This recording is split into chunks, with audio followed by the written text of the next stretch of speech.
suis Kabyle Moulouba, donc algérienne congolaise, et la question qu'on me pose à chaque fois, c'est de quelle religion t'es. Et avant, j'avais trop honte de répondre à cette question parce que la vérité, c'est que mes parents ont décidé de nous laisser le libre arbitre, de ne pas nous imposer une religion.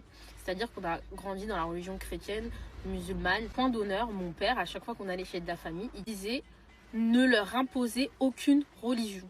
Le truc qui vient corser, moi je suis super curieuse, j'aime l'histoire. Et du coup, ça m'a poussée à aller chercher la religion musulmane, comment elle arrivait en Algérie, et la religion chrétienne, comment elle arrivait au Congo.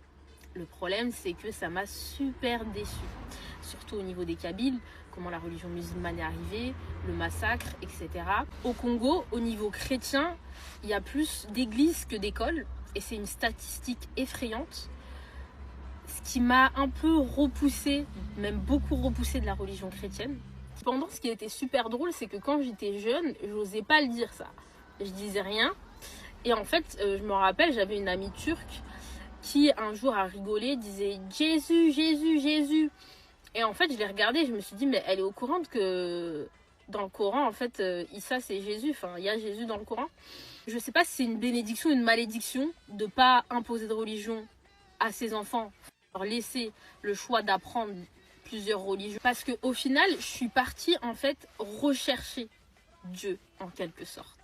Je suis partie rechercher, vraiment m'instruire sur comment les religions sont arrivées, toutes ces choses, la spiritualité, etc. Ce que je n'aurais pas fait, je pense, si par exemple on m'avait dit t'es musulmane, point barre, ou t'es chrétienne, point barre. Et anyway, cette année je fais le ramadan, il commence mardi. Et vous allez me dire, donc du coup, t'es 100% musulmane ou pas? Franchement, je le sais pas. Je pense qu'à la fin du ramadan, j'écouterai mon cœur. C'est important, je trouve, aussi pour les religieux, que ce soit chrétiens, musulmans ou autres, de incarner la spiritualité quand vous lisez vos livres sacrés, en fait. Parce qu'il y a beaucoup de phrases que vous allez comprendre que si vous ramenez la spiritualité dans les livres sacrés.